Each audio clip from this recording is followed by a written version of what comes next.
मेरो है गोपाल मेरो है, श्री बांके बिहारी नंदलाल मेरो है। उठा लो हाथ।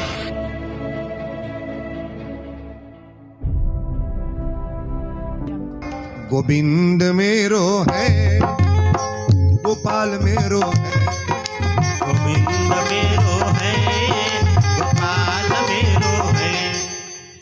तलिया जे बजावा ता तनी हम निवेदन करब हे पर न बाजो। अयो तालिए है आई ढेर मर्दे लोग में देखल जाला पुरुष वर्ग में। मेरो है गोपाल मेरो है, गोविंद मेरो है गोपाल मेरो है, गोविंद मेरो है गोपाल मेरो है। श्री बांके बिहारी नंदलाल मेरो है, श्री बांके बिहारी नंदलाल मेरो है, श्री बांके बिहारी नंदलाल मेरो है। गोविंद मेरो है गोपाल मेरो है, गोविंद मेरो है गोपाल मेरो है, गोविंद मेरो है गोपाल मेरो है। श्री राधा रमण गिरधारी गिरधारी श्यामो बनवारी, श्री राधा रमण गिरधारी गिरधारी श्याम बनवारी, श्री राधा रमण गिरधारी गिरधारी श्याम बनवारी। गोविंद मेरो है गोपाल मेरो है, गोविंद मेरो है गोपाल मेरो है, गोविंद मेरो है गोपाल मेरो है। श्री बांके बिहारी नंदलाल मेरो है, श्री बांके बिहारी नंदलाल मेरो है, श्री बांके बिहारी नंदलाल मेरो है। गोविंद मेरो है गोपाल मेरो है, गोविंद मेरो है गोपाल मेरो है, गोविंद मेरो है गोपाल मेरो है। ओ श्री बांके बिहारी नंदलाल मेरो है, श्री बांके बिहारी नंदलाल मेरो है, श्री बांके बिहारी नंदलाल मेरो है। गोविंद मेरो है गोपाल मेरो है, गोविंद मेरो है गोपाल मेरो है, गोविंद मेरो है गोपाल मेरो है। श्री बांके बिहारी नंदलाल मेरो है। बोलो संवरिया सरकार की, जय वृंदावन बिहारी लाल की, जय मथुरा धाम की, जय फाजिल नगर धाम की। जय।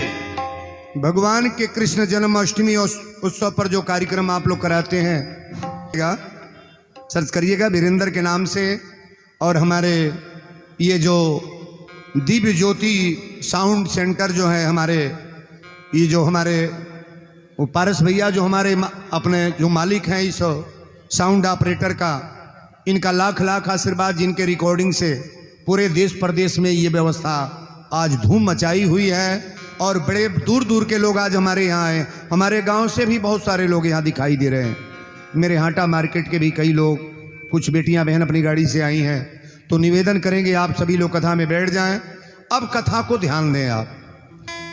रामचरितमानस में अयोध्या कांड का ये पहला दोहा श्लोक जो है तुलसी बाबा लिखे हैं कि श्री गुरु चरण सरोज रज, मानस को पढ़िएगा। जब अयोध्या कांड की कथा खोलेंगे श्री गुरु चरण सरोज रज निज मन मुकुर सुधार, बरनऊ रघुबर बिमल जस जो दायक फल चार।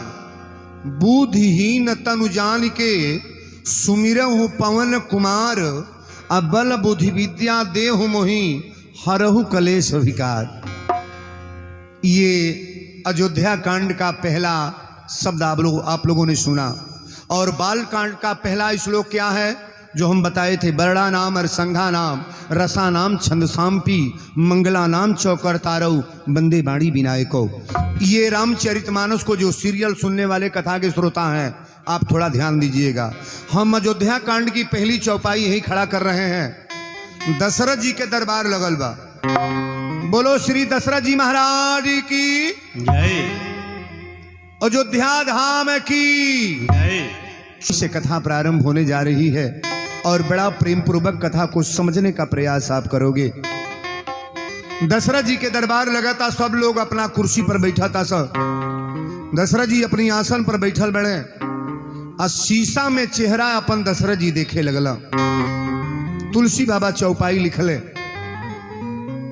पहले रौरा एक बात जान ली, यहां जितने पुरुष वर्ग के लोग, बुजुर्ग जो हमारे बाबा लोग बैठे हैं, भैया लोग, रामायण के चौपाई बोलला के पहले एक निवेदन रौरा से हम करी कि जितना रुपया हमनी का कमाई जाता था केकरे खातिर? बेटा खातिर। गाड़ी घोड़ा किनाता केकरी खातिर? तो बेटा खातिर। सजी रुपया जमा होता बैंक में केकरे खातिर? बेटा खातिर। लेकिन जितने नौजवान यहाँ भैया बाबा लोग बैठे हैं, कुल्ही कैला के बाद बेटा बापे के इज्जत करता। सही बोलिएगा। कहो आज विद्रोही जिनाई आयल बड़े सुतले रह गए का? आयल बड़े बड़ा तो ठीक बा। आज के कथा तन ध्यान दिया, अपनो मोबाइल में के ले लिया कि वीरेंद्र का बोलता है। आज कथा तो 27 वर्ष से होता, लेकिन इहो कथा समझल जाओ। कुल्ही कैला के बाद बेटा बापे के कदर करता, ईमानदारी से बोलिएगा। नहीं कर रहा है। कारण क्या? अब वीरेंद्र बाबा बताने जा रहे हैं क्यों नहीं कर रहा है। एक कलयुग में 60 बरस के उम्र हमने के बाद 60 बरस से जो ऊपर चल रहे हैं, जान लो कि हम बोनस में चल रहे हैं। 60 बरस के ऊपर का जिनका उम्र है ना, ये समझ लो बोनस है। अब तक हमने के 30 से 35 बरस में जाएगा बा, हूं काएक बा। 60 बरस के ऊपर जो चल रहे हैं, अपना भाग मना लो। 60 बरस के ऊपर जेकर जेकर उम्र हो गल बा, अगर ये आप चाहते हैं कि मेरा लड़का इज्जत करे, सम्मान करे, चरित्रवान विधिवत हमको सम्मान के साथ आदर से पानी दे और भोजन पानी दे, तो एक निवेदन जरूर करेंगे। जो मलिकई अपने हाथ में आप लिए हैं, ये मलिकई अपने बेटे को दे देना। अपनी मलिकई जो लिए है, चाबी ताला ना, बैंक बैलेंस जो कार, ये अपने लड़के को दे दें आप। चाहे बनी चाहे बिगड़ी, 3 गो बेटा बने, अगर मलिकई रोरा ले ले बानी ना, तरा और इज्जत तो में हो ही ना ही। कोनो न कोनो जरूर कहीं चुरा के मझिला के देता है, बड़का के देता है।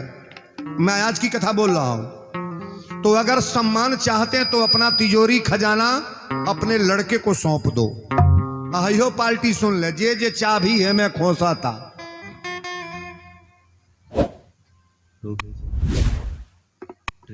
यहाँ जितनी पुरनिया माताएं बैठी हैं, गौर से सुनना। टेबल कम कर दीजिए। 3 गो पतो ही 4 गो जकरा बाड़ी ना, जे जे चाबी है मैं खोसा था। अलमारी हमरे हाथ में बा, बक्सा हमरे हाथ में बा, गहना हमरे हाथ में बा, अचार या खटाई हमरे हाथ में बा। तई कतई जान ली है, रिकॉर्ड बोलता नहीं, तोहार इज्जत तोहार पतो ही करत ना होई।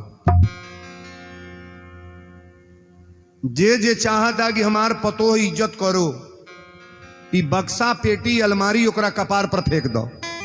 नून भात बनी तो हो खैबो, दाल भात बनी तो हो खैबो, जौन बनी तौन खाई जाई, लेकिन तोहरा पतोही के नजर में सम्मान बढ़ जाई। जे जे चाबी ले ले बा, ईमानदारी से बोलो, ओकर घर में इज्जत होता कि ना होता? बुढ़िया तो बुझते है बड़ी कुल जे छकौले बा।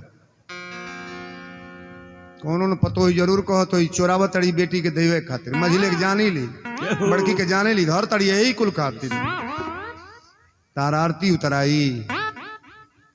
यह कथवा हो, यही का कथा कहल जाला। रामायणवा में जो लिखल बा उहे बोले जाता, चौपैया तन ध्यान दिए। जो लोग चाहते हैं कि हमारा सम्मान मेरी बहू करे तो मलिकई कतई बुढ़ौती में मत लो। न आपकी कथा है, न आपकी कथा। और मानस की चौपाई मैं खोलने जा रहा हूं। अयोध्या कांड की पहली चौपाई है, थोड़ा समझने का प्रयास करना आप। कि एक बार सब सहित समाजा राज सभा रघु राज बिराजा। एक बार सब सहित समाजा राजसभा रघु राज बिराजा। एक बार सब सहित समाजा एक बार सब सहित समाजा राज सभा रघु राज बिराजा। राजसभा रघु राज बिराजा। राजसभा रघु राज बिराजा। राजसभा ताल मात्रा में गाने बजाने वाले लोग भी गौर करेंगे। 3 ताल 16 मात्रा की चौपाई है ये। 16 मात्रा में चौपाई में बोल रहा हूं। जो गाने बजाने वाले लोग यहां बैठे होंगे।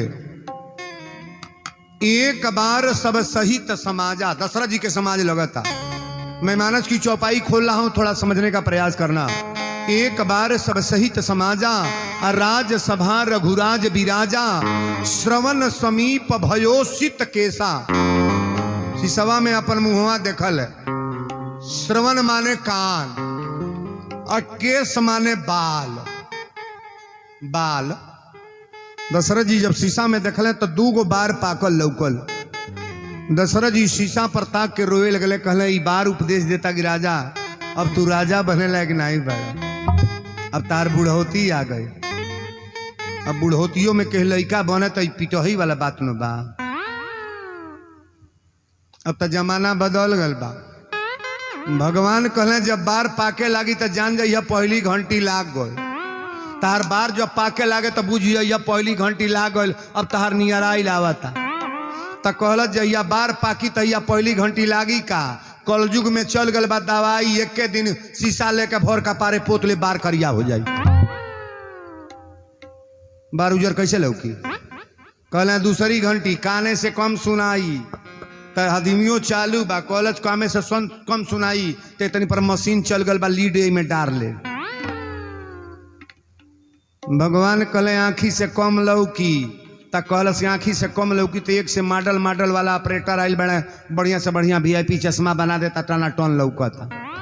भगवान कहले जब दे थरथराए लगी तो बुझिए अब 10 दिन 5 दिन। लेकिन तब वो केहू के डर। मॉडल बनाने से कितना दिन चलेगा। वीरेंद्र बाबा कितनों शौक बना ले, ये मॉडल बनाने से चेहरा रुकेगा? रुकेगा? रुकेगा कभी? कभी नहीं रुकेगा। गौर से सुनना कथा को। चाहे कितनों बना लो, कितनों बना लो, ये मॉडल उतना ही दिन काम करेगा जितने दिन जवानी है। और जवानी के बाद बुढ़ौती में कितना हो शौक बना लो। बरवा अजुए रंगाई परसों उज्जर लौका था जब शैम्पू से धोआई। अरे बड़ी हल्ला है गोल में होता हो दादा। ए पारस भैया तनी है तब तन तोहर लगवा बात सब तनी तोही अथी करन हई। बड़े हल्ला है जो होता ही कोनो बूढ़ी पर बड़ा लोग रिसियाता। हाँ कूलरवे के मारे बैठा था सबका। अच्छा ना चला दो ऐसा न कर। आई बुढ़िया मर जाए से गरम से। चलाओ कूलर भाई चलाओ। बोलो शंकर भगवान की जय। एक बार सब सहित समाजा राज सभा रघुराज बिराजा। श्रवण समीप भयोसित केसा अब मनहु जरट पनियह उपदेशा। ई बार उपदेश देता कि राजा दशरथ अब तू राजा बने लायक ना बार। हमनी के बार आंख बतावे लगी कि अब मलिकई लेवे लायक ना बनी जा। लेकिन कुल्ही कैला के बाद भी बात गड़बड़ हो जाता। लोग जानता कि अब मालिक बने लग नहीं बनी तब वो चाबी ले लेता। मालिक बने लग नहीं बनी तब वो पासबुक के नंबर आ पासबुक धैले बैठे। निकालब तो हम ही निकालब, बेटा के देव तो हम ही दे। वो भले 3 बजे चाह पावे लेकिन रुपयावा धरी। बड़ी संकट है महाराज, कथा को ध्यान देना।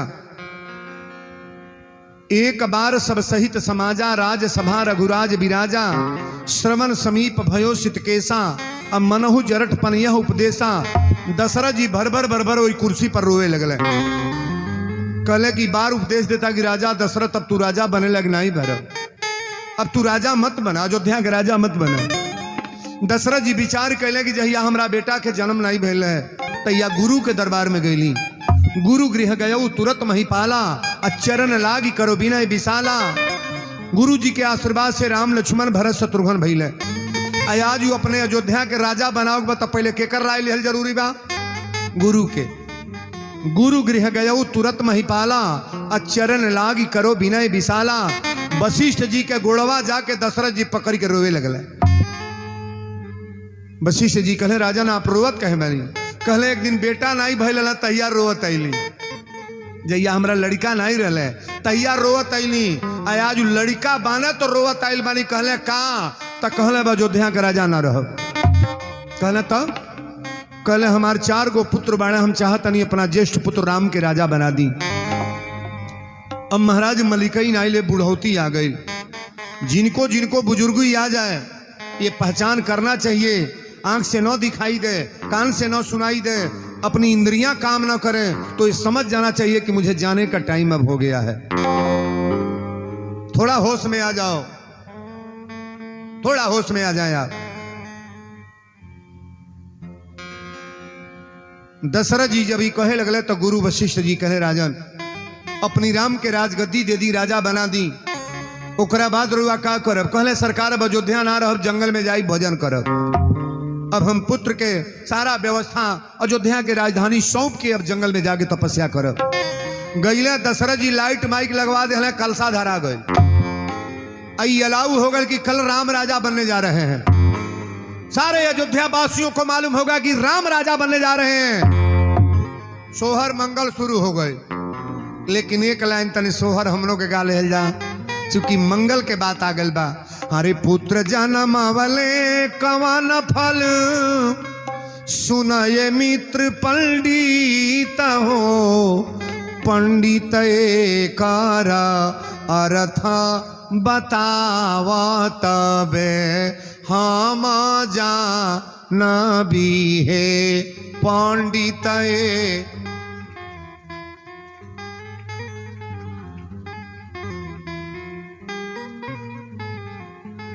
अच्छा सब है गावता कि हम ही पर गावता नहीं? हरे पंडित अरे पचकल में आ जाए तब न गवाई, हमारा लय दूसर ल। ए पंडित कारायारा था बतावा तबे हम जाना भी है।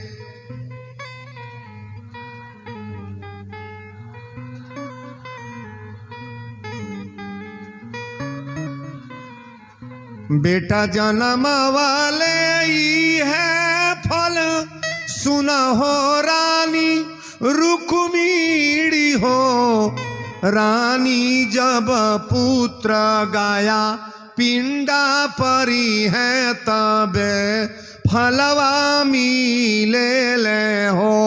रानी जब पुत्र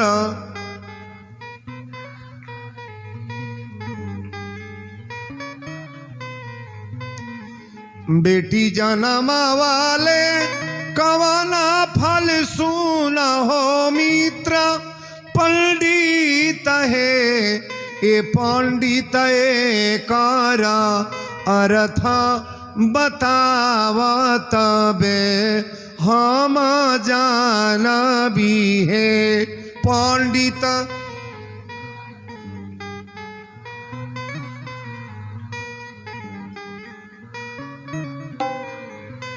बेटी जन्म वाले यह फल सुना हो। रानी रुक्मिणी हो।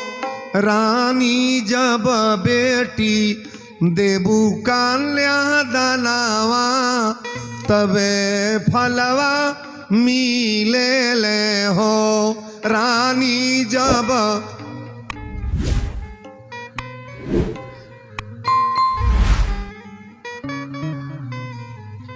ई बेटा बेटी कोनो खेल खिलौना नहीं है महाराज। जौन औलाद हम लोग दू जगह दर्द होला, जन्मत मरत दुसह दुख होई। चाहे बेटी पैदा होके चाहे बेटा, माई के दर्द होला कि ना होला? कई हजार बिछी के मरले इतना दर्द होला। बाप हो बाप, जेकरी पेट से हम निकाल बनी जा, माई बुझतिया कि कितना दर्द बा। अब लोगवा माई के कमाल बुझले, मजाक कर दे, गाड़ी दे दे तो कोनो कि गुप्त दान आइल बा 101 रुपया सोहर पर, बढ़िया बात बा। तन ध्यान से सुनब ये बात के। माई जितना महतारी में बैठल बड़ी जे बच्चा पैदा कले बा, उससे पूछा कि कितना दर्द बा। जहिया मरल जाला तहियो उतने दर्दवा होला। प्राण जब निकली ना, बच्चा जहिया पैदा रूरा कैले बनी, उतने दर्द वहू टाइम में। रामायण में तुलसी बाबा लिखे हैं। दशरथ जी कहे कि गुरुदेव हम यह चाहतनी कि राम के राजा बना दी। कहले बड़ी खुशी के बात बा। लाइट माइक लग गई, कलसा धरा गई, अयोध्या में डुगी पिटा गल कि राम राजा बनने जा रहे हैं। थोड़ा सब लोग हाथ उठा लें, ताली बजाइए। कि राम होगे राजा बधैया बाजे, राम होगे राजा बधैया बाजे, राम होगे राजा बधैया बाजे, राम होगे राजा बधैया बाजे, राम होगे राजा बधैया बाजे, राम होगे राजा बधैया बाजे, राम होगे राजा। माता कौशल्या आरती उतारे, माता कौशल्या आरती उतारे, माता कौशल्या आरती उतारे। अरे दुआरा पे बाजे आठों बजनो बाजा, राम होगे राजा भैया बाजे, राम होगे राजा भैया बाजे, राम होगे राजा। बोल दिए जो ध्यान धाम की। जय। ए बाबू लाइट माइक लगल बा, सोहर मंगल होता तोले मंथरा चलली बा। मंथरा के नाम सुन ले बनी? अच्छा तो एक बात और बताई, रउरा देश परदेश हर जगह रुआ पास जाता नहीं। हमरा बहने बताएंगी बाबू लोग जितने लोग हैं, कहीं रउरा गोयल बनी अपनी बेटी के नाम के मंथरा धैले बा का जी? अच्छा तो मंथरा नाव नहीं धैले बा। अभी रउरा बताई हर मोहल्ला में दूगो मंथरा बा लो कि ना? यो बोल दो कोई दिन नहीं बालो। जले चार घरे लेंगा नहीं बोली है तोले पेटे में भाते ना पहुंची। अल्ले चरवा उहे देवे जाली जरा घर में कुछ बा ना है। लड़का के बैठावल जा, बैठा ले बाबू के, बैठ जाओ बेटा। आदमी उहे ढेर बतियावेला जरा घर में कोनो क्वालिटी नहीं बा। समझदार व्यक्ति ज्यादा बोलते नहीं है महाराज। जिनके पास ओजन है ना, रुपया पैसा वाला व्यक्ति कभी अपने को चांप के नहीं बात करेगा। तो जानता है पैसा माने कुछ नहीं। यहाँ बहुत अरबपति खरबपति लोग बैठे हैं, लेकिन अपना बायोडाटा वो नहीं देगा। जो छोटका टप दे कूद का कहे कि ए, ऐसा कभी नहीं करना चाहिए। आप लोग बैठे बाद में तू लोग पैसा कौड़ी बैठा लो, कहीं बैठा ना कथा सुना। रुपया पैसा क्यों ना ले मंच पर, बोला ना हो, कथा चले दो बाबू। लाइव चल रहा है, इसी में चढ़ाएंगे तो लोग ये जा रहा है ना, ये बंबई दिल्ली सब दिखा रहा है। तो ऐसा नहीं करो, बाद में एक बार चढ़ोतरी होगा। बोलो शंकर भगवान की जय। बड़ी सुंदर कथा बा, ध्यान दे। अपनी बेटी के नाम के मंथरा ना धैले बा, लेकिन हर गांव में हर मोहल्ला में दूगो मंथरा। अच्छा जे मंथरा के काम कैले बा ओकर बढ़िया बीतल बा कि बुरा? ओकर ऊ बीतेला कि पूरा जवार थूकेला। मंथरा पहुंचल बा, कलश की कैसन लाइट माइक लगल बा। ए सोहर मंगल कैसन होता है, कलसा धराइल बा, बाप रे बाप दीपक जलता, का बात है? सुमंत जी कहले मंथरा तोरा मालूम नहीं बा कल राम राजा बने जाता रे, कल राम जी राजा बने जाता रहे। अयोध्या में धूम मचल बा, शोर होता, तोरा मालूम ना बा? मंथरा जब ई बतिया सुनलस तो कलश की हमारी जियत है, हम जियते रह राम राजा बन जी हैं। ये बात गड़बड़ हो तक ना। बाबू साहब लिया गए हमके अपने यहाँ चाय पानी पियावे, तो 20 गो देवाल चलल रहे, लिंटर नहीं लगल, वही पर कटरैन धोले मड़ई। हमनी बाबू साहब और घरवा काहे न बनता? कहले गुरु जी हमार घर तो नहीं है बनल, गांव में केहू के बने नहीं दिहली। हमार घरवा तो नहीं है बनल, गौवा में केहू के बने नहीं दिहली। मर्दई ह कहीं जग होके चाइना होके फाजिल नगर में होता तक करावल जाएगी, तुरल जाएगी। के चाहता हर साल होके उठाओ हाथ बढ़िया तो बजाओ ताली गड़गड़ा। बढ़िया काम के लिए कभी भी एकदम दावा एकदम तान के रहे चाहिए कि हम झूठा बे में। ई रामायण के घर के जग नहीं है। हम पूरे संसार जितने भी हमारे फाजिल नगर क्षेत्र के लोग हैं, ये हम सभी लोगों का जग है। और जग का विरोध करो, कथा का विरोध करो तो आपका कहां जगह मिलेगा। बोलो सच्चे दरबार की जय। मंथरा कलश की हमारी जियत है। सुमंत जी कल मंथरा ऐसा भाषा मत बोल, सुबह के टाइम में ही कहा बोल तड़ी थी। अब मंथरा जिसे भागल बार रोते जाती है, और रोते गली तो कहाँ गली यानी के कई सोना चांदी लुटावत अड़ी। अच्छा 4 गो बेटा बड़े, के कई सबसे प्रेम ज्यादा कैसे करेली? राम से। जब मंथरा के केकई देखली तो कली अरे कुबुद्धि कुलक्षणी, इस सोने के हार पहिरले कल राम राजा बने जाता है। मंथरा कलश महारानी हार अपना सौवत का पहिरा है।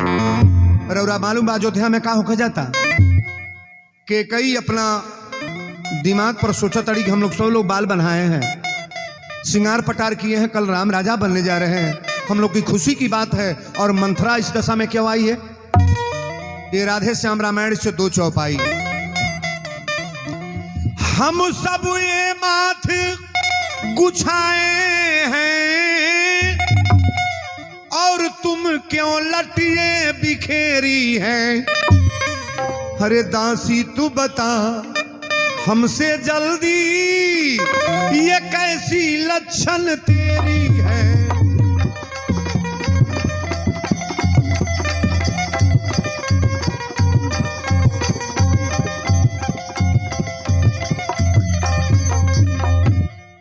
किसी से लड़कर आई है, भूखी अथवा प्यासी है। अरे सौगंध मेरी तू बता दासी, आज काहे इतनी उदासी है?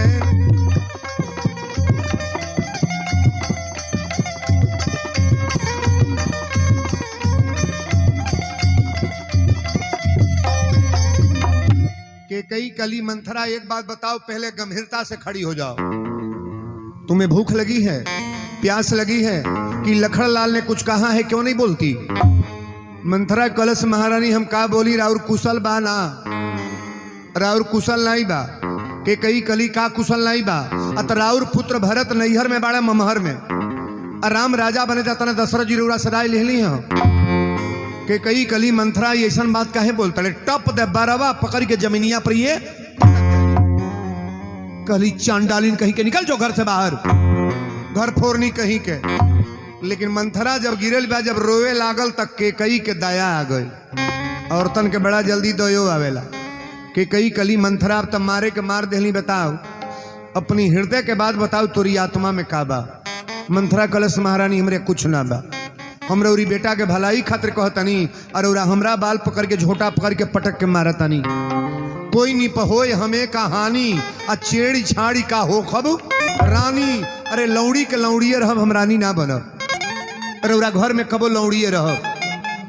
के कई कली मंथरा ते हमरा नैहर से आयल बड़े।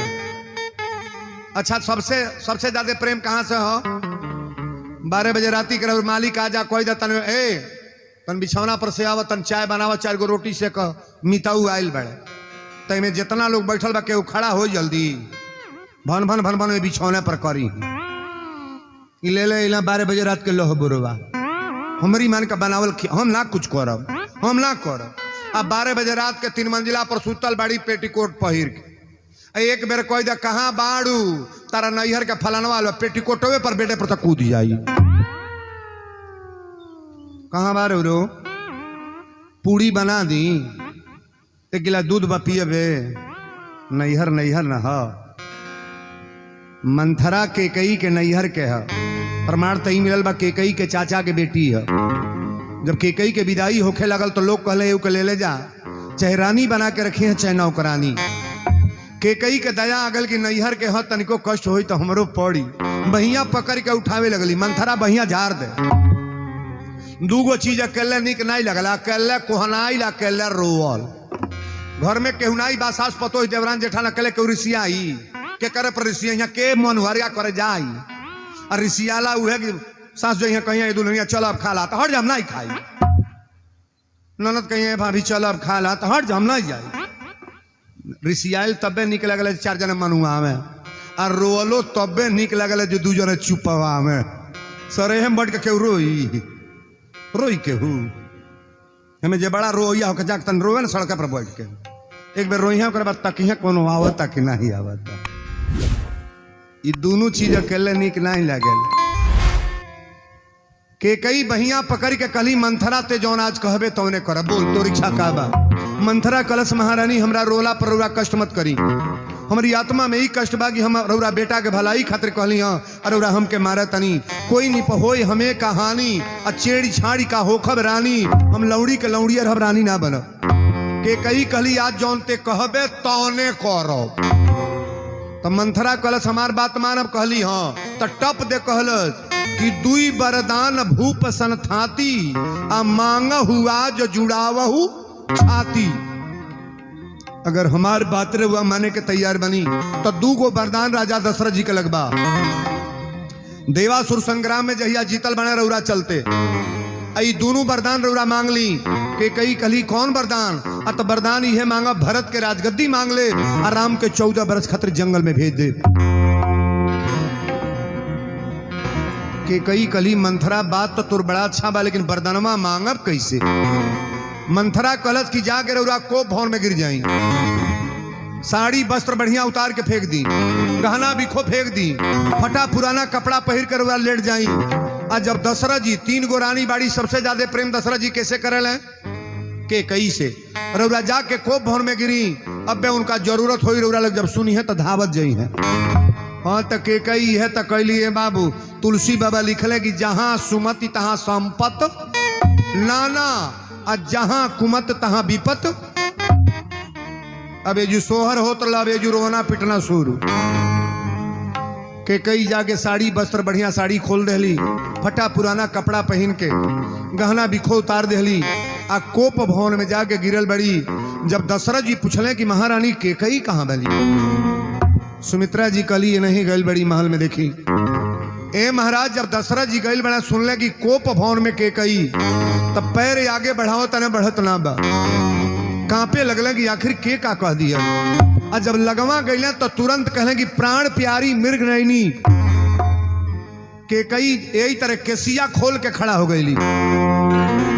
कहली महाराज एकरा बाद फिर रानी मत कह सीतारा, राव रानी कौशल्या है, राव रानी सुमित्रा है। महाराज अपना मुंह से हमके रानी मत कह। दशरथ जी कांपे लगले कहले रानी अयोध्या में केकरा 3 गो आंख बा जेकर आंख निकलवा ले तो के का कह दियल। लेकिन के कई तुरंते राजा दशरथ के इतना तेज बोलली, ध्यान से सुनिएगा। मैं कौन आपकी होती हूं, तू मुझे मनाने आए हो। अरे स्वार्थ भाव मन रखते हो, ऊपर से दिखाने आए हो।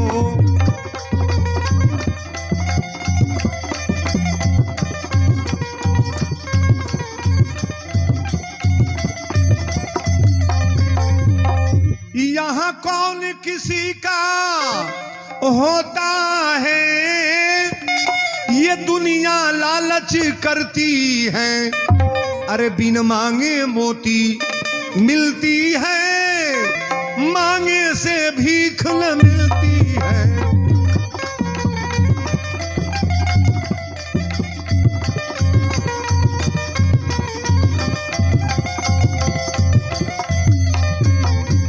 के कई कली महाराज यहाँ कौन किसी का होता है, ये दुनिया लालच करती है और बिन मांगे मोती मिलती है, मांगे से भीख न। दशरथ जी कले रानी मामला यहाँ पहुंचल बा।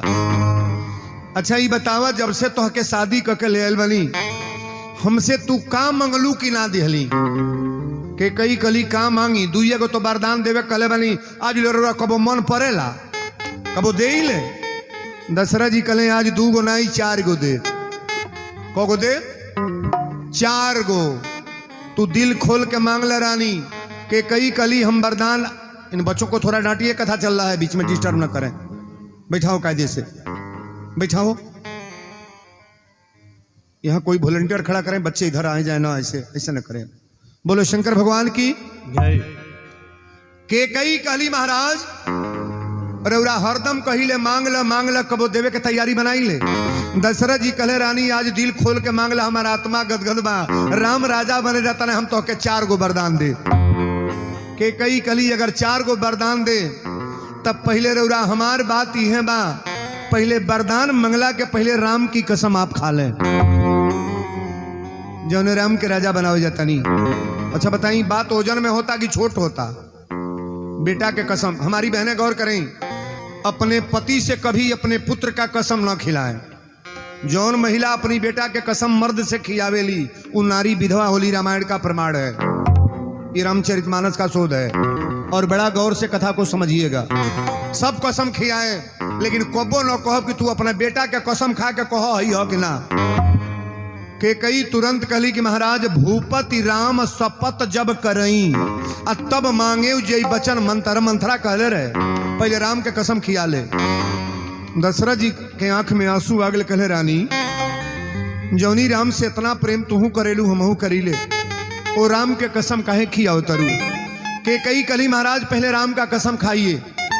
दशरथ जी कहले रानी जब तुम्हारी यह इच्छा बात, तो हम राम के कसम खा के कहतनी, जौन मंगू तौन दे दे, जौन मांग ले दे दे। के कई कली राम के कसम खा लेनी, कहले हाँ। तो के कई कली अब वरदान मांगे चलतनी।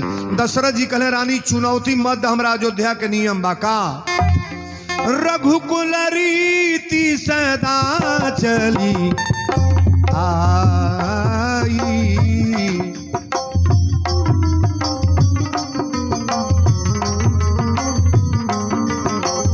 रघुकुल रीति सदा चली आई, प्राण जाए पर बचन जाई। राम सिया राम, जय जय राम राम राम, सिया राम, जय जय राम। बोल दी अयोध्या धाम की जय। अच्छा एक बात बताइए, अयोध्या में जो कथाएं आवेला, दधीच रहले अयोध्या के, रघु रहले अयोध्या के, वही खानदान के कथा है। उसी खानदान के हरिश्चंद्र थे, और उसी खानदान के मनु शत्रुपा, और उसी खानदान के दशरथ कौशल्या। एक खानदान में कबो के झूठ बोलल बा का? कहीं नहीं। आ जौन जे कहले बा तौन कह के निभौले बा कि ना कहले बा। हमने के कथवा त्रेता के सुनत तनी जा, कितनो बढ़िया पिक्चर लाग जा, तक 1 बेर देखी, 2 बेर देखी, 3 बेर देखी, 10 बेर, 5 बेर, 20 बेर, 6 महीना के बाद वो पिक्चर देखे के मन करी। और पिक्चर पुरान बुझाई कि नया? नहीं बोलो पुरान। हई जौन पिक्चर चलता त्रेता के हो, पिक्चर त्रेता के हो। आज रउरा बैठल बनी तो नया बुझाता कि पुरान। भगवान की कथा कभी पुरानी नहीं होती है। हमारे भगवान जब पुरान नहीं हुए तो कथा कैसे उनकी पुरानी होगी महाराज? और कथा को सुनने वाले लोग कभी जीवन में कोई घटना नहीं होता है, मेरा प्रमाण है। मैं मानस का मन एकदम जो रिसर्च होता है ना, इस पर मेरा अपना शोध है। बड़ा ध्यान से कथा को समझिएगा। प्रवचन तो आपके वहाँ 27 साल से हो रहा है। तरह तरह के कथाकार लोग बोलते हैं। अच्छे विद्वान हमारे माननीय श्री गोविंद शास्त्री जी की कथा रात को हो रही है, और यहाँ बहुत बड़े बड़े प्रवक्ता बोल चुके हैं। लेकिन वीरेंद्र तरोरा घर के बेटा हम, यही जिला को रहे वाला है, जिसे 25 किलोमीटर 30 किलोमीटर के हमारे घर बा। हाटा के बगल में ग्राम सभा सकरौली है, जन्मभूमि मेरा सकरौली है। अयोध्या से हम हनुमानगढ़ी से हैं। कभी भी वीरेंद्र का नाम आप जानोगे किसी भी कार्यक्रम के लिए तो पहले संस्कार आप पढ़ोगे। सीधे संस्कार पर कथा हमारी होती है। अगर संस्कार नहीं है तो आप कथा में कतई मत बैठो, हम निवेदन करेंगे। ये लिखा गया है कि रामचरित्र मानस, चरित्र का वर्णन हो रहा है, बड़ा प्रेम से सुनना। केकई कली महाराज रउरा से हम 2 गो वरदान मांगब। दशरथ जी कले रानी हमरी अयोध्या के नियम बा, रघुकुल रीति सदा चली आई, अब प्राण जाए पर वचन न जाई। हम प्राण छोड़ देब लेकिन जौन तक के जबान दे देब जबान टली ना। अच्छा इतनी पर वर्तमान में बताई मेहरारू के चलता कि मर्दे के केहू बोली कि नहीं लोगवा केहू बोली केहू घरे मर्दे के मलिका बा कि मेहरारू के के कहल मर्दे के ना होश में बतिएबू चल यहाँ मर्द एक दिन में पतन हो जाई उनके जिए दी रे। अच्छा तो तनी हो बतावा मर्दे के चलते घर के ऊपर बटाइल बा कौनो गांव बता दो बटाइल बा हे पार्टी के मुड़िया हिला लगन। अरे तन बाजार बनावा जाहो बिगाड़ा मत। महिलाएं हमारी बेकबो करा रोटियो बेला अटो साना कपड़ो फीचा ई निकबा की सभे मिलके करता तो निकबा। अच्छा है मैं के चाहे लगी घर ना बटा तने हाथ उठाइया तो उठा ला तो बरिया रे ताली बजा बरिया रे। हमारा तो बुझता जितना लोग हाथ उठौले ओकर बटाइल त नाही हो। अरे बड़ी लीला बाहु दादा।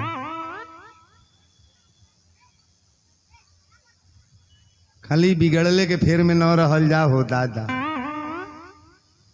आज के कथवा रौरा पाच के एकदम दिल जीत ली कि वीरेंद्र बाबा बोलल तो आज कथा में गई हमारा आत्मा सुधर गई। बेटा माई से प्रेम से बोला था, पतोही सासू से अम्मा जी चली चाय पी ली, तन कपड़ा पर तेल धो दी। पुरुष अपने औरत से महिला से बढ़िया से बात करता, वो घर में नूनो चटनी बात प्रेम से खाई जाई। और जवना घर में रातों दिन खाली कड़क कड़क होता महाराज, भले बेटा होके पतोही होके मर्द होके आत्मा कुछ खाए पिए के मन ना करेला। घर में शांति होना चाहिए और जिस घर में शांति हो ये अयोध्या कांड है। जिस घर में शांति है अयोध्या कांड है। जिस घर में शांति है रामायण है। रामायण महाभारत में इतने अंतर बा। द्रौपदी के साड़ी जब दुशासन खींचे लागल न तो समाज में 4-5 जन बैठल रहे, अर्जुन भीम नकुल सहदेव धर्मराज युधिष्ठिर और सारा गुरु लोग बैठल रहे। गुरु के सामने द्रौपदी के साड़ी खिंचात रहे, केहू जबान ना उठावल की अन्याय होता। एकर नाम महाभारत है, एकर नाम रामायण है। जैया सीता के रावण लेके जाए लगल तैया गिद्धराज जटायु चिड़िया रहल।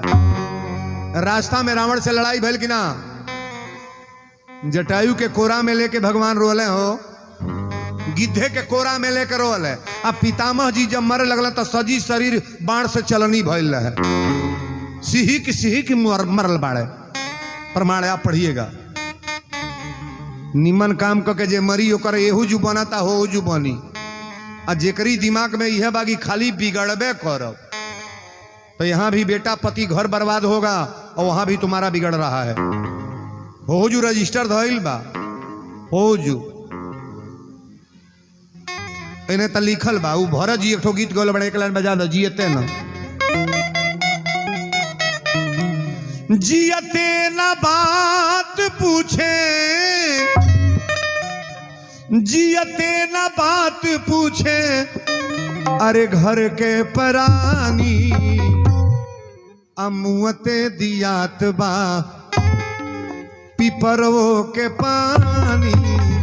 मुअते दियात बा पिपरवो के पानी, मुअते दियात बा पिपरवो के पानी, मुअते दियात बा। जियते न बात पूछे, जियते न बात पूछे कौन रे परानी। माई वही तर दुआरे पर खोखत या ढकचत या कहत या पानी ले आव, पतो सुन के होने गई। बेटा कहती है बाबू पनिया गिलास देव पियास लगल बताऊ होने गई। आ मुअले के देरी बजहिया मरते तो हेतत का घंटा बन्हाता। रोरी यहाँ बना लग ना पीपरे में एक बल्टी पानी ओई में डाल दिया कहीं माई रे ठोपे ठोपे अब पीहे दिन भर जियते माई के केहू नहीं कहता तनी हमरा और तकी हो जियते केहू नहीं कहता माई रे हरिया रात में बैटरी लेके जो माई रे हरिया रात में बैटरी लेके जो ए माई छत्ता ले लिए का जन घाम भइल बा केहू नहीं कहता माई रे ले आल बानी केरा पहले सेव दूगो ते खा ले तब केहू खाई केहू नहीं कहता मौस काटा तने ले आओ मच्छरदानी लगा दी माई के केहू पूछता केहू नहीं कहता तनी मोटहन गद्दा तो के बनवाओ तनी गुलगुले सूत आ उहे माई जब मरत ये जहिया कजिया होता काम होता सेजा पर मच्छरदानी लगावल जाता देखावे खातिर सेजा पर गद्दा दिया था कि माई गुलगुले सूती सेजा पर केरा सेव दिया था कि अब छिल छिल घोटी जीवन भर लतियावल गलिया है तोरे दी हल मर जाने के बाद क्या देकर करोगे कुछ मिलने वाला नहीं है जियते माई बाप के सेवा कर आ कथवा उतना बढ़िया चीज बा आज के कथा ध्यान दी है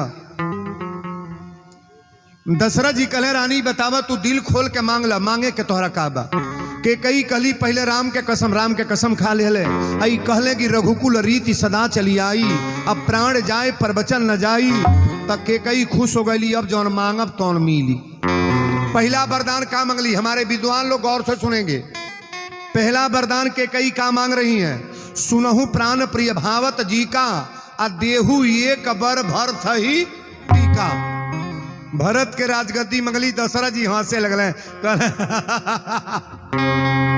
के कई कली काहे हंसतनी दशरथ जी कहले हंसतनी 4 गो बेटा हमरा बाण है नाई राम राजा बनी है भरत राजा बनी है नाई भरत राजा बनी है लक्ष्मण बनी है हमरा कौन कष्ट बा हे वरदानवा में तनिको कष्ट वाली बात बा 4 गो बेटा बाण कौनो मालिक बनी के कई कही महाराज पहले भरत को वरदान आप दे कि अयोध्या का राजा बने पहला वरदान भरत के राजगद्दी मंगली लेकिन पहला वरदानवा दशरथ जी के साधारण बुझाइल हंस के कहला ठीक बा लेकिन दूसरा वरदान में टप देख के कई हथवा जोर लेली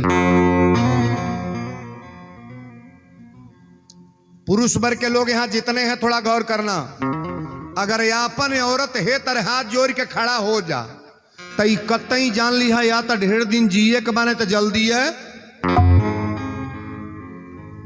अब बताई दशरथ जी के जिए के बंग मरे के बा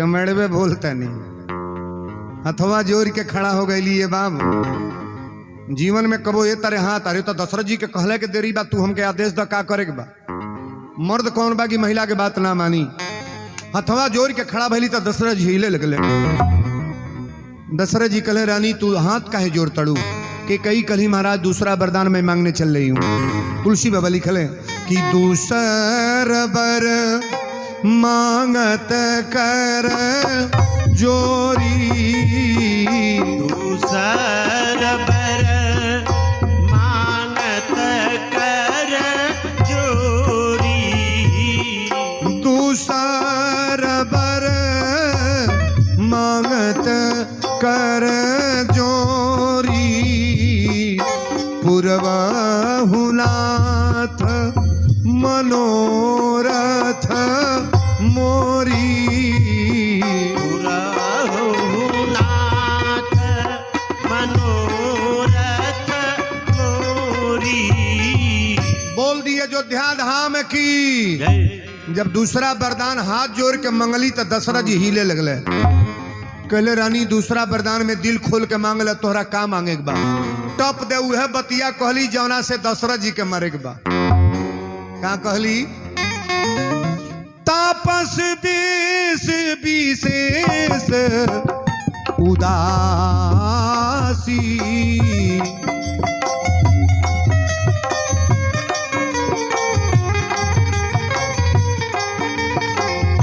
तापस देश विशेष उदासी 14 बरस राम बन बासी राम सिया राम जय जय राम राम राम सिया राम जय जय राम बोल दी श्री दशरथ जी महाराज की जय एक बेरी बतिया बोलली कि तापस बेस विशेष उदासी 14 बरस राम बन।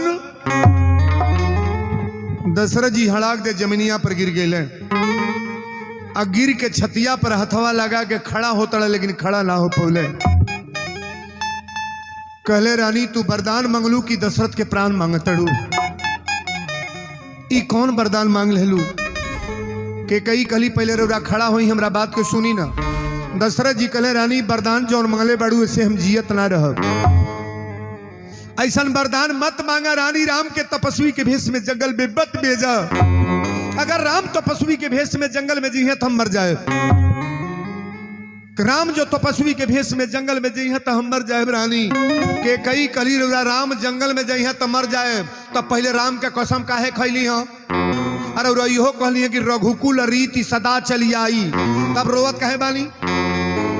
दशरथ जी रोवे लगले, गोड़वा पकड़ के कई के कहले रानी तू कहीं के ना छोड़ लू।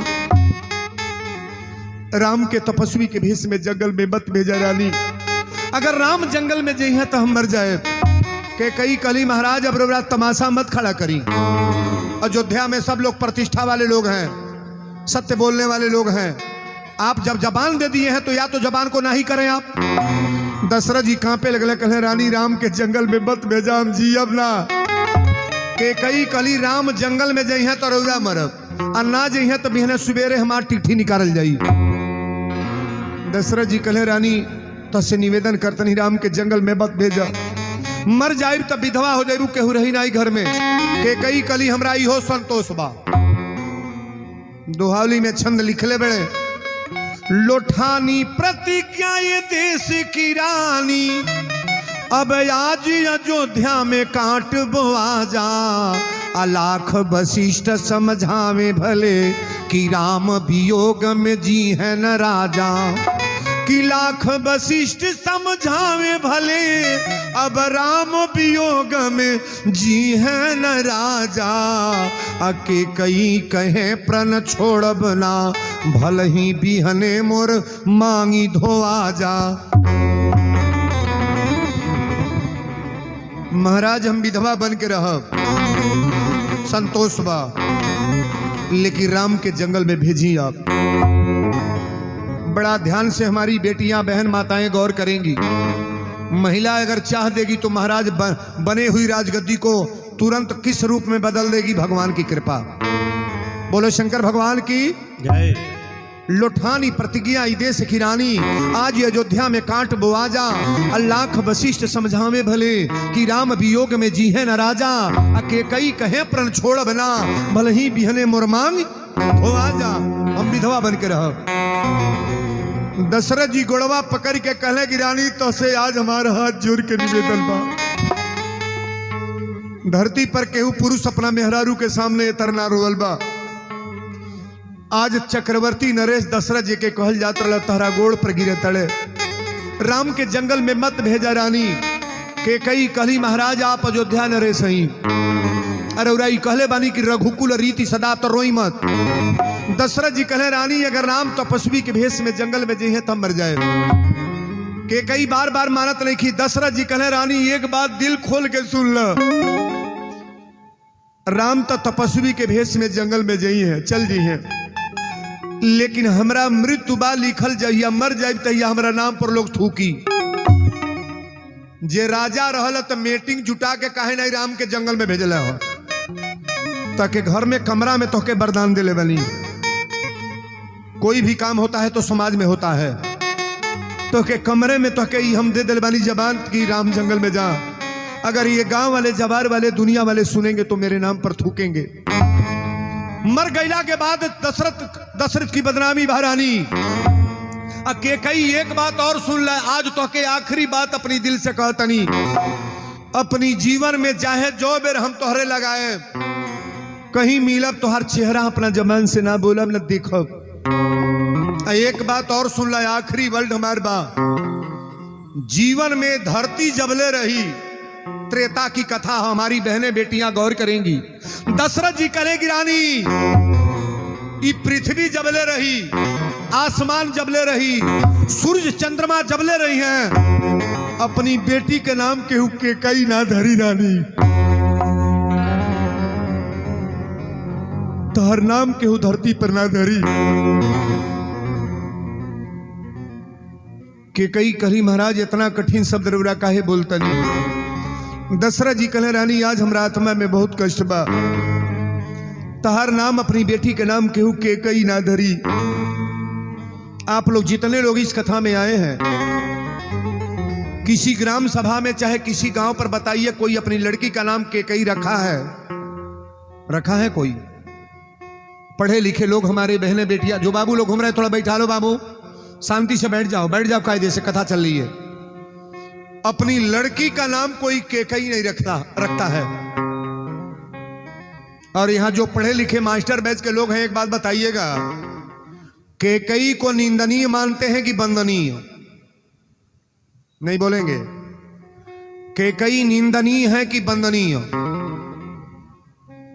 पढ़े लिखे लोग जो रामायण को जानने वाले लोग हैं उनसे मेरा प्रश्न है, जो 27 वर्ष से कथा सुन रहे हैं, आप केकई को निंदनीय मानते हैं कि वंदनीय? केकई वंदनीय है, मैं भी मानता हूं, लेकिन वंदनीय आदमी का पूजा होता है कि नहीं? वंदनीय आदमी का नाम लिया जाता है कि नहीं? आप लोग केकई का नाम अपनी बेटी का क्यों नहीं रखते हैं? दोनों लाइन मानना पड़ेगा।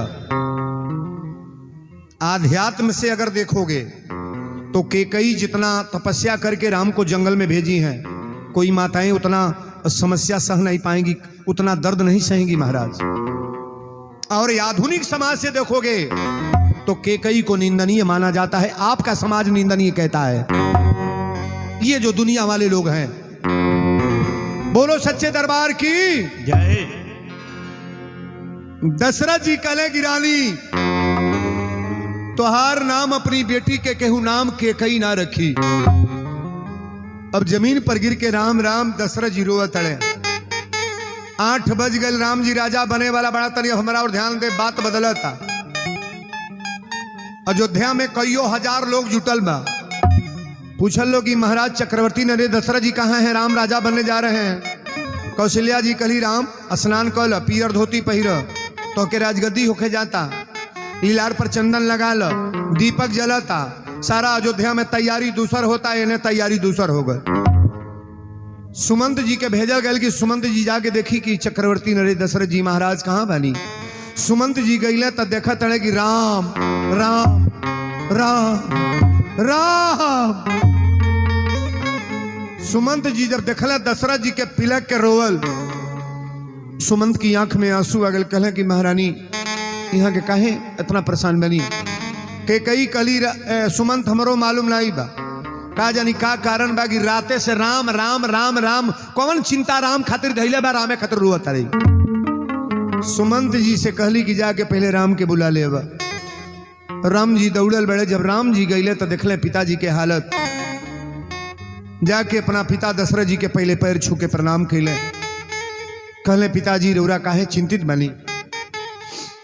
दशरथ जी अभी बोले ही कि बड़ा के कई कली उनसे का पूछो तरह, हमरा से पर हमसे पूछा ना।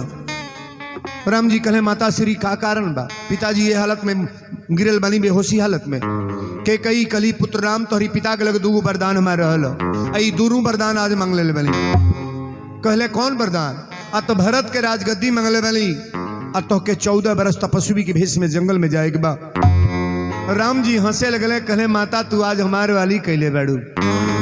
पुत्रवती जुबती जुग सोई, उहे महतारी बाप धन्यवाद जेकर बेटा आज्ञाकारी पुत्र होखो।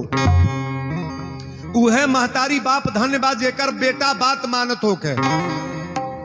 वो महतारी बाप आज गदगद बा कलयुग में। लेकिन राम जी कहले माता श्री तनिको कष्ट मत करी। पिताजी के असूया राम जी पोछे लगले, कहले आप रोरा चिंता मत करी। दशरथ जी कहले राम दूसर बात ना बा, बड़ी तपस्या कैला के बाद तोहार जन्म भइल बा अयोध्या में।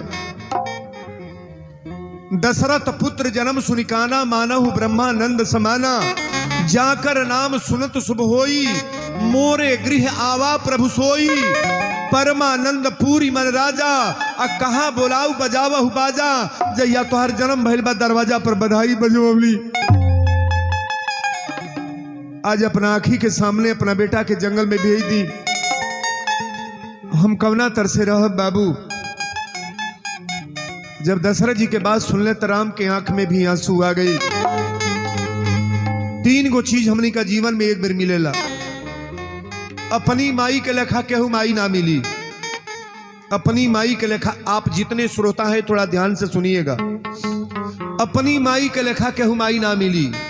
अपनी भाई के लेखा केहू भाई ना मिली। अपनी पिता के लेखा केहू पिता।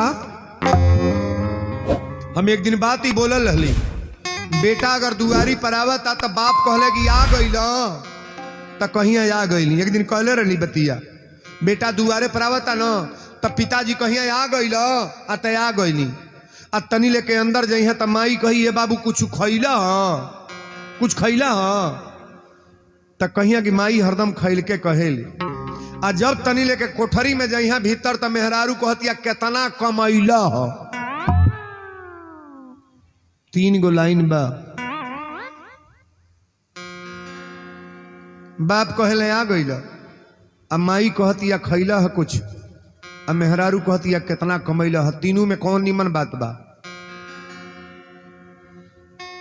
कई दुश्मन नहीं है, लेकिन कथा को समझने का प्रयास आप करना।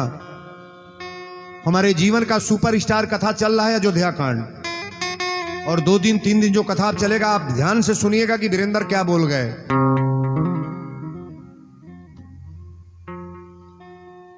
दशरथ जी अखिया में सुइया लेके राम से कहले कि राम 14 बरस के लिए तपस्वी के भेष में अगर जइबा तो हमके जियत ना पैबो।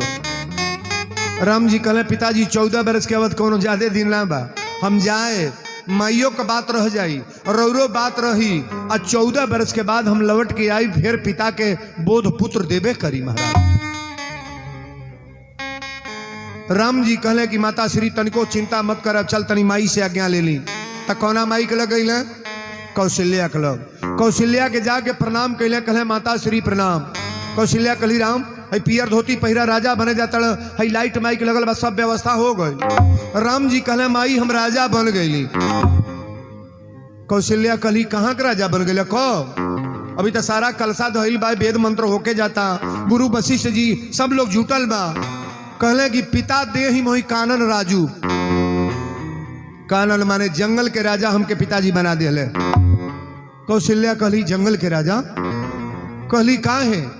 राम जी कहले कि पिताजी कहले कि अयोध्या छोट राज बा, आ जंगल ज्यादा लंबा बा, तो बड़हने राज के राजा बना दिले, छोट राज के राजा ना बनो। कौशल्या कहली कि राम एक बात सुन ला। आंख में आंसू लेके कौशल्या रोवे लगली। कहली राम अगर तोहरा ई बात बा, अगर तोहार पिता कहले होगी कि राम तू जंगल में चल जा, तो ई बात हमरा मंजूर ना बा, ई बात मंजूर ना बा। लेकिन अगर तोहर माई के कई भी साथ में कहले होखे कि राम तोहरा तपस्वी के भेष में जंगल में जाएगा बा, तो हमरो संतुष्टि बा, तू जंगल में जा सकेला। माई माई होले बाबू। कौशल्या कबो के कई पर नाराज ना भइल बड़ी। आज रउरा दूसरे के बेटा के कोनो काम ऐसा करी तो जो मर्डर हो जाएगी ना हो जाएगी। कौशल्या कही कि राम अगर कई चक्रवर्ती नरेश महाराजा दशरथ के अगर ये अनुमति बात तू जंगल में जा सकेला।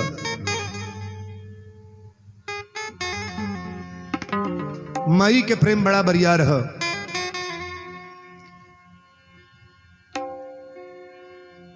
अरे दूधवा पिया के पोसली, दूधवा पिया के पोसली, देखा सुकुमार माई जैसन हो, माई जैसन हो, के करी दुनिया में प्यार। माई जैसन हो के करी दुनिया में प्यार। माई जैसन हो के करी दुनिया में प्यार। दूधवा पिया के पोसली, दूधवा पिया के पोसली, देखा सुकुमार माई जैसन हो, माई जैसन हो, के करी दुनिया में प्यार। माई जैसन हो के करी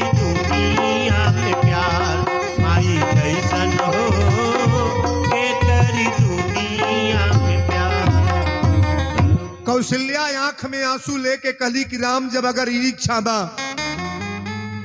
तो हम निवेदन ऐसा कौनो नहीं बा, अगर तुहार माता के कई कहले बड़ी और तुहार पिता दशरथ जी कहले बड़ा तो तू जंगल में शौक से जा सकेला।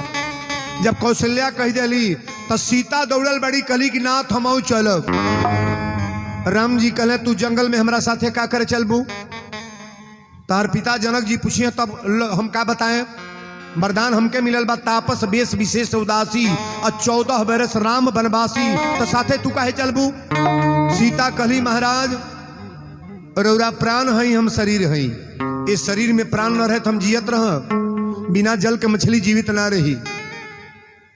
रौरा तेल हई हम बाती हई, बाती बिना तेल के ना जरी, रौरा साथे चलब। जब सीता तैयार भैली तो लक्ष्मण दौड़ल बने कहले प्रभु हमहू रौरा साथे चलब। राम जी कहले कि लक्ष्मण तोहके हम आदेश ना दे, अपना माई सुमित्रा से पहले अनुमति ले लो। ए दादा ई दौड़ते बड़े तो सुमित्रा दौड़ल बड़ी कहली लक्ष्मण ए लक्ष्मण, कहले हाँ माता श्री। सुमित्रा कहली तुलसी बाबा लिखले बड़े कि जहां राम तहां अवध निवासु, और जहां संत तहां तीरथ बासु। जहां रामे लिखे तो अयोध्या कौड़ी के बच गई, जहां राम जाता नहीं वो अयोध्या बा। ए लक्ष्मण जहां राम जाता नहीं अयोध्या वजू बा। लक्ष्मण जी कहले का कह तड़ू। सुमित्रा आंख में आंसू लेके रोवे लगली, घर भर तो रोते बतानी हमरा और ताक। अच्छा एक बात बताइएगा, लक्ष्मण के महतारी के नाम का है सुमित्रा, और लक्ष्मण के पिता का नाम दशरथ।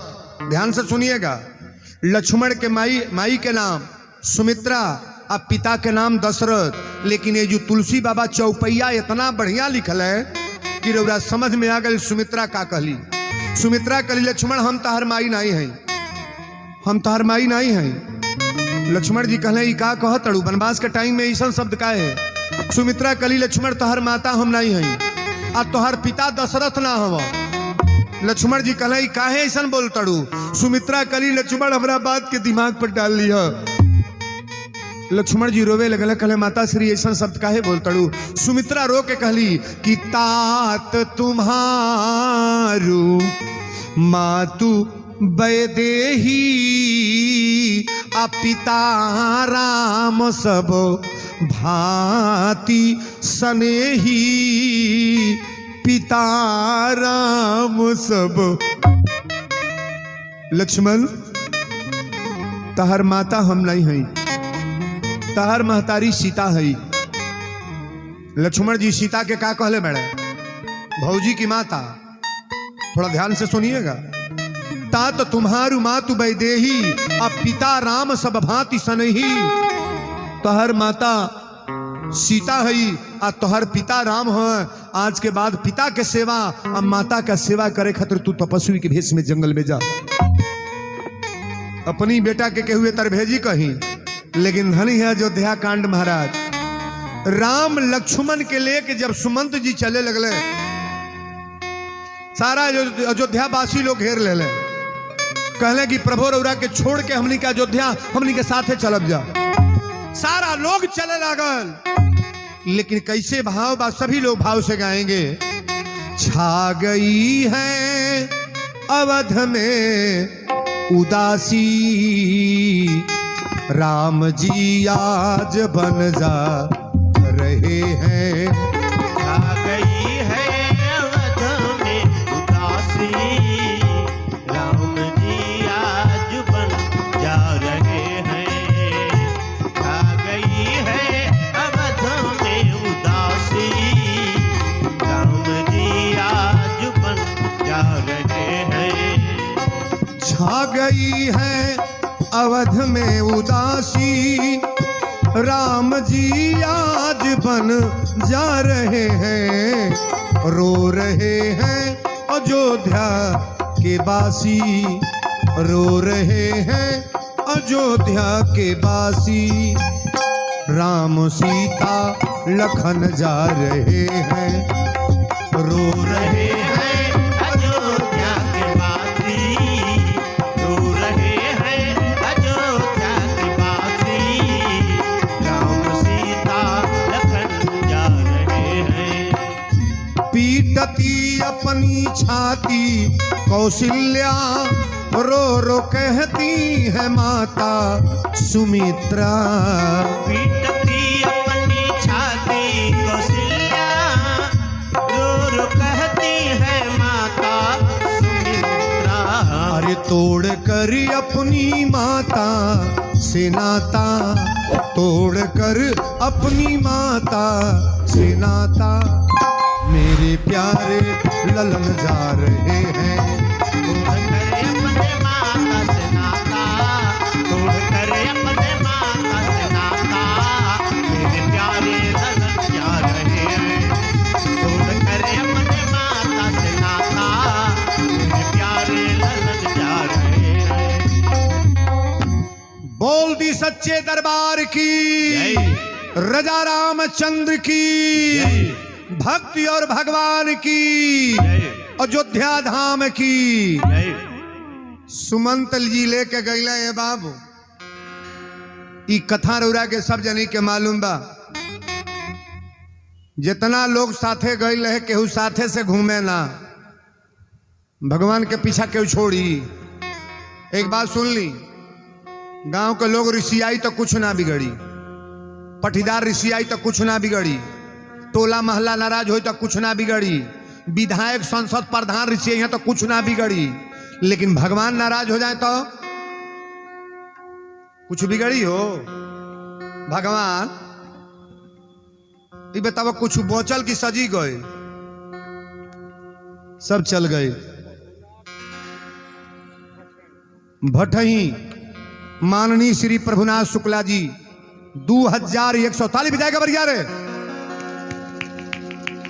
हनुमान जी कृपा करी, परिवार में मंगल। कथा को तनी ध्यान दीजिएगा, बड़ी योजन की कथा आज है, जीवन में कथा उतारने का प्रयास करना।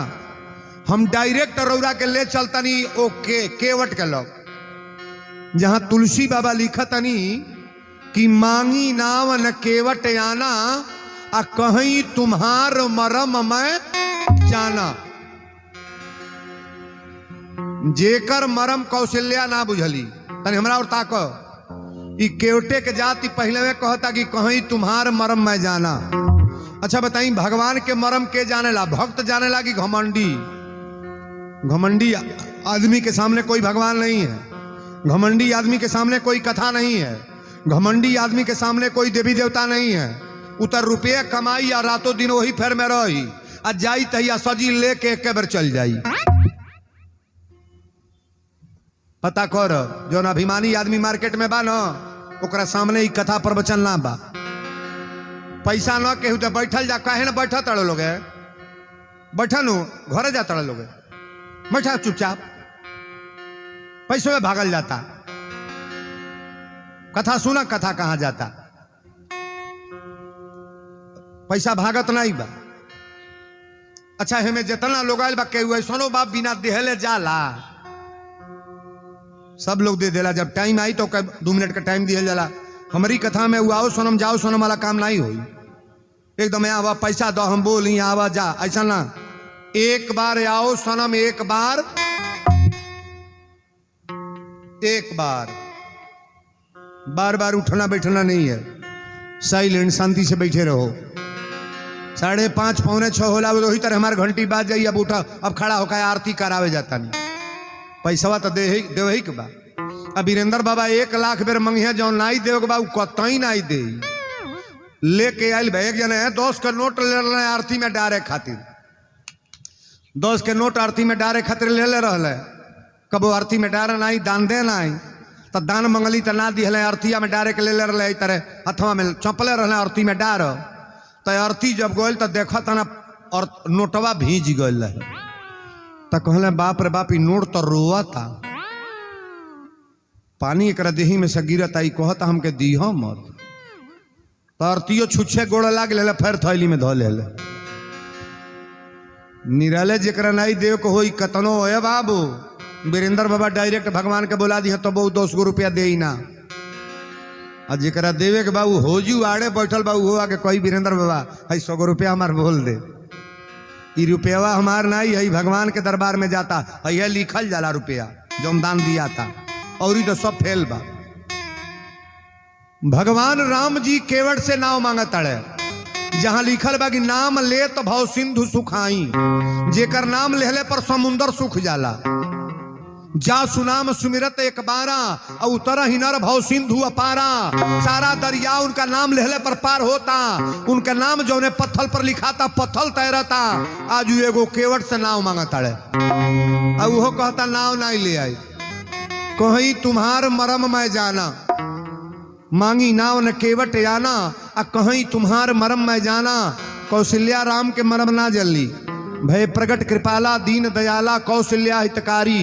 कौशल्या अपनी बेटा राम के मरम ना जन ली।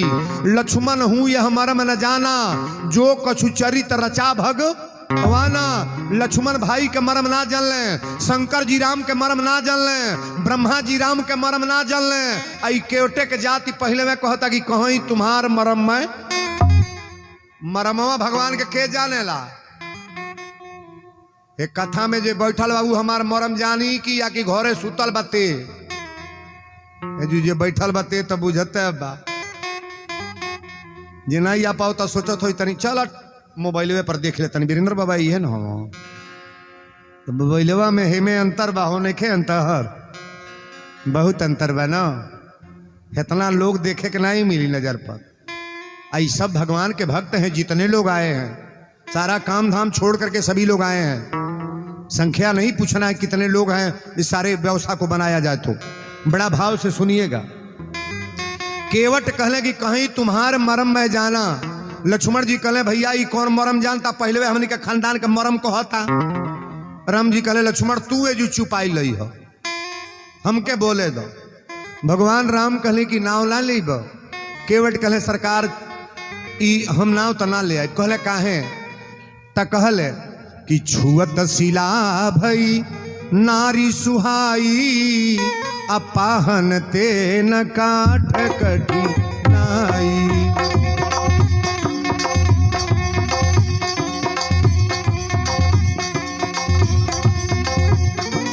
छुअत शिला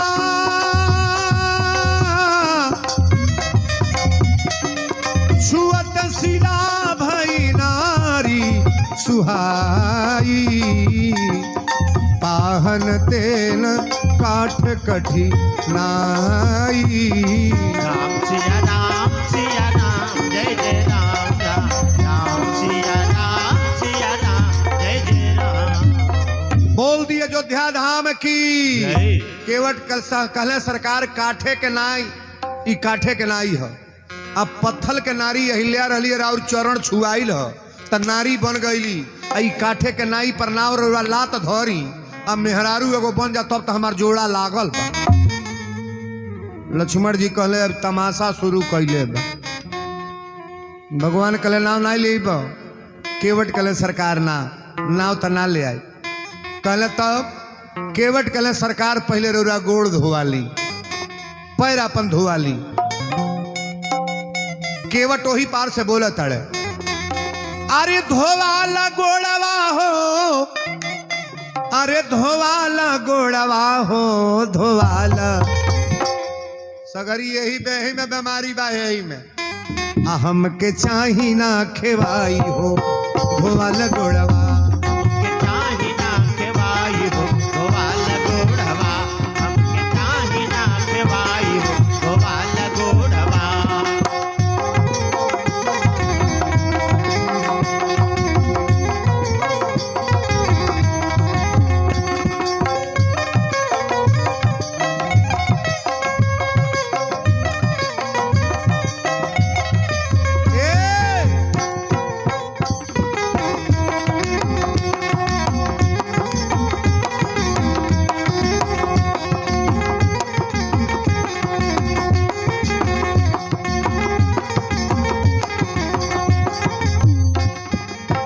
अगला जन्मवा के याद करवादा। अगला जन्मवा के याद करवादा। सफ सफ कही द का तोहरा इरादा। सब कही द का तोहरा इरादा। ओही पार केवट कहेल अकुलाई हो धोवाला। हमके चाही ना खेवाई हो धोवाला गोड़वा। हमके चाही ना खेवाई धोवाला गोड़वा हमके चाही ना खेवाई हो धोवाला गोड़वा हे धोवाला गोड़वा हो धोवाला गोड़वा हे धोवाला गोड़वा हमके चाही ना खेवाई हो धोवाला गोड़वा हमके चाही ना खेवाई हो धोवाला गोड़वा। बोल दी भक्ति और भगवान की। राम जी कहले जब गोड़वे धोले पर बात बता, लक्ष्मण जी कहले कोनो कारण जरूर बा। केवट यही पार से कहले का कि पग कमल धोई चढ़ाई नावन नाथ उतराई चहो मोहि राम राउर आनी दशरथ शपथ सब साची कहो बरु तीर मारेऊ लखन पे जब लगी न पाव पखारी हो तब लगी न तुलसीदास नाथ कृपाल पार उतारी हो। केवट जब वो पार से कहले मोहिराम राउर यान दशरथ शपथ सब साची, जब दशरथ जी के नाव केवट धोइले तो लक्ष्मण जी धनुष बाण तान ले कहले जो हमरे बापे के नाव धरबत है अबे जो अब कुली हो जाई। राम जी कहले तू काहे इतना गरम हो तड़, ठंडा रहन। केवट कहले कि दशरथ जी के कसम खा के कहतानी भरे लक्ष्मण जी बाण मार दे लेकिन बिना पैर धोले इन नाव पर त नाहिए चढ़ाए। अच्छा बताई जौन भक्त चहले बा भगवान के करे पड़ल बा कि ना नहीं कहले बेड़े नचा के छोड़ले बा। हे तर के भक्ति ना ही ऊपर के मन है। कथो में अली तो मन से नहीं सुनली, पूजो में गली तो मन से पूजा ना कैली, भगवान के ध्यान नहीं होता, दिमाग दुकहा रहता। केवट का दिमाग भगवान के तरफ है। सीता जी कलीनाथ जब एक इच्छा में तब बोलाई ना। अब तन देखी केवट नाव लेके आवता, पहले नाव आके खड़ा होता, गोइल अपना तन कहल तन 10 मिनट बिल में रौरा। राम जी लेके सबके खड़ा बैठे, मेहरारू के लड़का के पठीदार के घर के पूरा पड़ोसिन के लेके चलल बा। लक्ष्मण जी कहले दादा ये जो का करे सबके ले आवता। भगवान कहले अकेले नहीं तोरी, ए होशियार आदमी घर भर के तारेला। भगवान के कहले कि कठोत में रहुआ गोड़ धोरी। जब भगवान कठोत में गोड़ डरले, अब पानी से जब गोड़ धोवे लगले तो आंसू से पैर धोआता। प्रमाण मिलल बा। भगवान कहले आज तो हमार पैर तू कठोत में धोता रहे, एक दिन तोहार गोड़ हम धो जैया तोहार नाम सुदामा रही हमार नाम कृष्ण रही। लेकिन गौर से कथा को समझने का प्रयास करना। जब गोड़ धो के अब पानी में से निकले तो भगवान कहले गोड़ बालू में धरे जात रहे। केवट कहले बालू में न धरी, हई गोड़ हमरा जांघे पर धरी। ते गोड़ तो जांघे पर धइले। अब कहले एक गोड़वा तो कहले पानी में डारी, तब पानी में डरी है एक गोड़ एगो जांघे पर, तो कुछ पकड़े पड़ी कि ना पकड़े पड़ी का हो। केवट कहले रौरे होशियार बन तनी तो तनी हइयो ले ली होशियारी। टप दे राम जी कहले केवट हम गिर जाए। कहले महाराज ऊपरा जौन लौको तब पकड़ी ना, यही तरह कपड़ा पकड़ ले अजय के भगवान है तरह पकड़ ले कब डूबी हो। हाँ? लक्ष्मण जी कहले अभी तक कपार पकड़वले बना, देखी का करे। राम जी कहले तू बोलो मत। एगो गोड़ धो के या कठवत का पानी लेके पहले अपना बेटा के, अपना मेहरारू के, अपना लड़का के, गांव परदार के सबके दिहलस। दूसरा गोड़ धो के टोला मोहल्ला के लोग के पियोलस। फिर तीसरा बेर कहले सरकार एक बेर गोड़वा उरी धो। भगवान कहले अब कहे धोब। कहले कि महाराज जवार के लोग जौन जुटल बा ओके हम पियाए चढ़ोदय। जब तीसरा बेर गोड़ धोवे के नंबर आयल तो कहले केवट एक बेर उरी धो। लक्ष्मण जी कहले जो गोड़वे धोबा सांझ ले तमाशा करबा। केवट कहले हे लक्ष्मण भैया आखिरी आवाज हमार बा, रौरा पास से पहले हमसे पहले ये घाट पर केहू आयल बा। कहले हमारे आजा पर पाजा मरल बा लोग, पुरखा पुरनिया पित्र में वही तरह ताकत आलो। हे पक्षवा के बदिया कौन पक्ष चढ़ जाता कहो। अच्छा में पानी के दिहल जाला पितृलोक के। एक बात समझिएगा, जितने विद्वान हैं जेकरे घरे पितृलोक के पानी ना दियाला, पितृ खुश ना होले, ओकरा बेटी के बियाह तय ना होई, ओकरा घरे धन ना बढ़ी, ओकरे घर के बीमारी ना ठीक होई, ओकरे घर में हरदम संकट पड़ल रही, जेकरे घरे पितृ लोग खुश ना हुई हैं। राम जी के सामने केवट रोए लगले, कहे सरकार हमरा के तो पार करे वाली बात अलग बा। राउर चढ़ोदे हमारे औरत हमार बेटा पी ले, लेकिन हमारा राजा परपाजा सब लोग इस तरह घाट पर खड़ा बा, पितरपख में पानी हम दे ले। यह घाट है जौना घाट पर रौरा आइल बनी, हम यह चाहतनी सरकार रौरा चढ़ोदे एहू लोग के चल जातनी, एहू लोग के पितृ लोग के आज आशीर्वाद लग जागी, केवट के उद्धार हो जा सरकार। भगवान रोवे लगल है, कहले केवट सब लोग अपना तरला के फेर में रहला ते अपना गांव जवार के तार देहल, लोग बाग के तार देहल। अब पित्र में जे बाप हो बाप मरल आदमी के ओहू जू के तारे के व्यवस्था बना दिले, ई छोटहन बात बा। केवट कहले सरकार हमारी है हार्दिक इच्छा रहल, नाव में तरुरा के चढ़ेबे करब, आ नाव ई हमार थोरो न ह, नाव तो ई राउर नाव ह, रौरा चाहत नहीं तो नाव चलता, आ ना चाहब तो नाव ना चली। लड़का के बैठाइएगा बीच में, बोलो भाई, बोलो शंकर भगवान की जय। जब सबके तार लहले तब भगवान नाव पर चढ़ले, और नाव पर जब चढ़ले तो तनी सब जने भाव से गावल जा, भगवान के पार कल जा कि मोरी नैया में लक्ष्मण राम, ए गंगा मैया धीरे बहो मोरी नैया।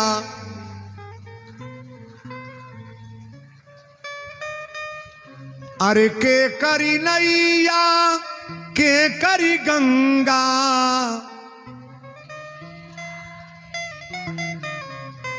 जेकरे बेटा के खेवताना, मर्दे के खेवताना, नाती नतकुर, घर परिवार खेत बाड़ी सबके खेवताना, आज ओके पार कल जाता तन चाँप के गाव। अरे के करी नैया के करी गंगा,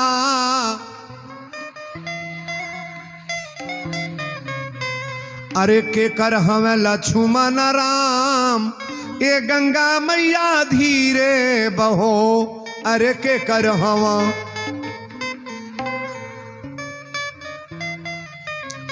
अरे केवट की नैया भगीरथी की गंगा,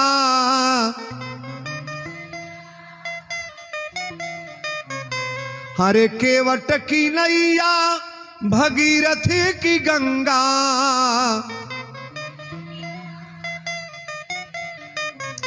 हरे दशरथ के लक्ष्मण राम, ये गंगा मैया धीरे बहो, अरे दशरथ के।